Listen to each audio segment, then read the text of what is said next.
இடும்பாவனம் கார்த்தி அவர்களை பேச அன்போடு அழைக்கிறேன்.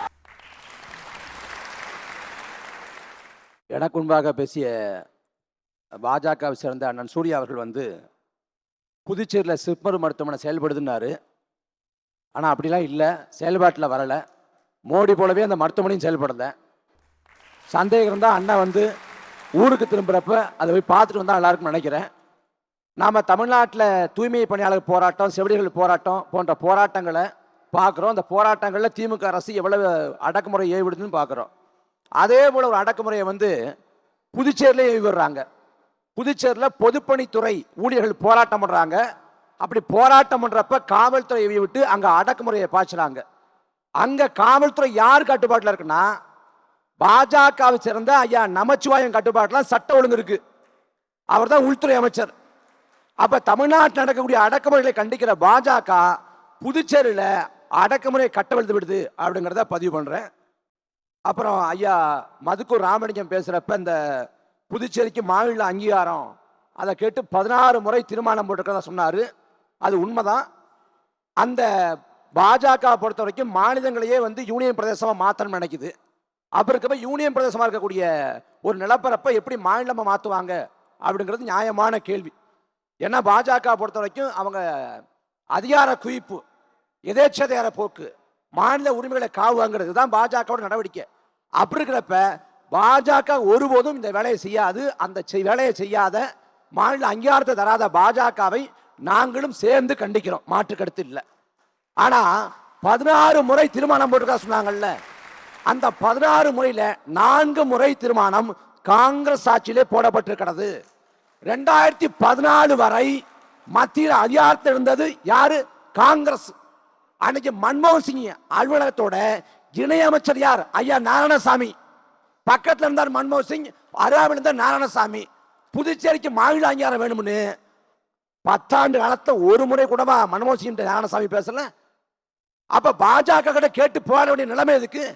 காங்கிரஸ் ஆட்சி காலத்தை செஞ்சு கொடுத்திருந்தாலே நடந்திருக்குமே.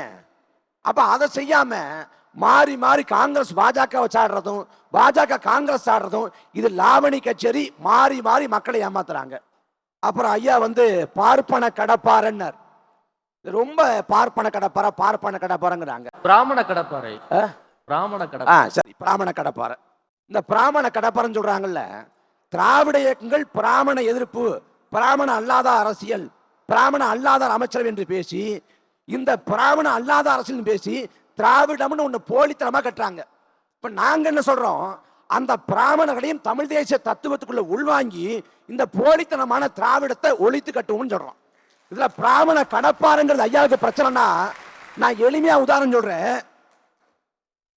மார்க்சிஸ்ட் கம்யூனிஸ்டில் இருக்கக்கூடிய நம்பூதிரி பாட்டு பிராமணர், சீதாராம் யெச்சூரி பிராமணர், பிரகாஷ் கார்த் பிராமணர், பிருந்தா கரத் பிராமணர், புத்ததேவ் பட்டாச்சாரியா பிராமணர், சோமநாத் சட்டர்ஜி பிராமணர், பி ராமமூர்த்தி பிராமணர், சீனிவாச ராவ் பிராமணர், பி.டி. ரணதி வே அவரும் பிராமணர். இப்ப மார்க்சிஸ்ட் கம்யூனிஸ்ட் கட்சியோட தலைமை அலுவலகம் பி ராமமூர்த்தி நினைவாலயம் இருக்கு. அந்த ராமமூர்த்தி பிராமணர் தான். அவர் தான் ஆரிய மாயா திராவிட மாயான்னு புத்தகம் எழுதினார். அவர் தான் நீதி கட்சி ஜாலியன் வாலாபாக் படுகொலையை ஆதரித்ததும் பதிவு பண்ணார். இன்னும் சொல்ல போனா இந்திய கம்யூனிஸ்ட் கட்சியை சேர்ந்த ஐயா கல்யாண சுந்தரம் திராவிட என்று முழங்கக்கூடிய, திராவிட என்று இருக்கக்கூடிய கட்சிகளை எல்லாம் ஒழித்து விட்டு தான் சாவே என்று முழக்கமிட்டார். இவங்களுக்கு பாஜக எதிர்ப்பு தான் ஐயாவுக்கு பிரதானம்னா நான் ஒரு கேள்வி எழுப்புறேன். பக்கத்துல கேரளா இருக்குது. கேரளாவில் பாஜக எதிர்க்கிறதுக்கு காங்கிரசும் கம்யூனிஸ்டும் ஒன்று சேரக்கூடாது. நீங்க பிரிஞ்சு நிற்பதாலதான் சுரேஷ் கோபின்னு ஒருத்தர் பார்லிமெண்ட் உறுப்பினர் ஆயிட்டார். அங்க என்ன கதை? அங்க காங்கிரஸை பார்த்து பாஜக சொல்லுது பி டீம்ங்குது. பாஜக இது காங்கிரஸ் நோக்கி கம்யூனிஸ்ட் சொல்லுது பி டீம்ங்குது. கம்யூனிஸ்ட் காங்கிரஸ் சொல்லுது பி டீம்ங்குது. இன்றைய காங்கிரஸ் நாளைய பாஜக சொன்னது பினராயி விஜயன். அது குறித்து உங்க பார்வை என்ன? நாங்க பாஜக விமர்சிக்கிறோம், எதுக்குறோம். ஆனா என்ன சொல்றீங்க? பாஜக பி டீம்ங்கிறீங்க. பாஜக பாசிச சக்தி இல்லை, பாசிச கட்சி இல்லை என்று மார்க்சிஸ்ட் கம்யூனிஸ்ட் கட்சி சொல்லுது. 2024 பார்லிமெண்ட் தேர்தலுக்கு முன்பாக பாஜக பாசிச கட்சி என்று வர்ணிச்ச மார்க்சிஸ்ட் கம்யூனிஸ்ட் கட்சி இப்ப ஏன் பாசிச கட்சி இல்லைங்குது? இந்த நிலைப்பாடு மாற்றம் எதுக்கு? அப்ப நீங்க யாருக்கு பி டீமா செயல்படுறீங்க?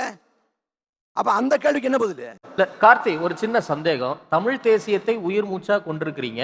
திராவிடம் தான் உங்களுடைய எதிரி. திராவிட கோட்டையை இடிக்க தமிழ் தேசிய கடப்பாறைன்னு பேசியிருந்தா அது நியாயம். ஏன் பிராமண கடப்பாறையை வச்சு தமிழ் திராவிட? இதுக்கு கிடையாது, முதல்ல பதில் சொல்லிட்டேன். தமிழ் தேசியங்கிற தத்துவத்துக்குள்ள பிராமண கடப்பாறைங்கிறது ஓமை. தமிழ் தேசியங்கிற கருத்துல ஏற்றுக்கொண்டு பிராமணர்கள் வர்றாங்கன்னா அவங்களையும் உள்வாங்கிக் கொள்வோம். பார்ப்பனரை கொண்டு பார்ப்பனத்தை ஒழிப்போம்னா அண்ணா பார்ப்பனரை கொண்டு பார்ப்பனத்தை ஒழிச்சிட்டாரா? என் வீட்டுக்குள்ள வந்து பாம்பு புந்துட்டா நான் எந்த பாம்புன்னு பார்க்க மாட்டேன், எந்த தடின்னு பார்க்க மாட்டேன், ஏதாவது தடி எடுத்து ஒழிப்பேன். ராஜாஜியோட சுதந்திர கட்சி எடுத்தாவது காங்கிரஸ் ஒழிப்பேன்னு அண்ணா. அப்ப அன்னைக்கு ராஜாஜி அண்ணா எடுத்தார்ல, அது பிராமண கடப்பாறை தான். அன்னைக்கு அந்த அண்ணா எடுத்தாரு, நீ எங்க அண்ணா எடுக்கிறாரு, அவ்வளவு வேறுபாடு. அப்புறம் நிறைவா செய்தி, அண்ணன் வந்து நாங்க வந்து மிஸ்ஸாவே பார்த்தவங்க. இந்த மிஸ்ஸாவை பார்த்தோம், உஷாவை பார்த்தோம். இது எத்தனை காலம் சொல்ல போறாங்கன்னு தெரியல. மிஸ்ஸாவை கொண்டு வந்த இந்திரா காந்தி அம்மையாரோட கூட்டணி வச்சுட்டீங்க 5 ஆண்டு காலத்துக்குள்ள. அப்புறம் என்ன மிஸ் ஆனு தெரியல எனக்கு. இப்ப நிதி ஆயோக கூட்டத்தில் கடந்த ஆண்டு ஐயா ஸ்டாலின் பங்கேற்றாரு. 4 ஆண்டு காலம் பங்கேற்காத ஐயா ஸ்டாலின் கடந்த ஆண்டு பங்கேற்க வேண்டிய அவசியம் என்ன? பங்கேற்றது மட்டுமல்ல, அந்த கூட்டத்தில் மோடியை ஸ்டாலின் புகழ்ந்து பேசினார். இதுக்கு ஆதாரம் எங்க தெரியுமா இருக்கு? கலைஞர் தொலைக்காட்சி இருக்குது. நான் எடுத்து படிக்கிறேன். 2047 ஆண்டுக்குள் $30 டிரில்லியன் பொருளாதாரத்தை அடைவதற்கும் இந்தியாவை வளர்ந்த நாடாக மாற்றுவதற்கும் பிரதமர் அவர்களின் தொலைநோக்கு பார்வை பாராட்டத்தக்கது. சொன்னவர் சீமான் அல்ல, ஸ்டாலின். பொருளாதாரத்தை அதல பாதாளத்துக்குள்ள பாஜக தள்ளுது.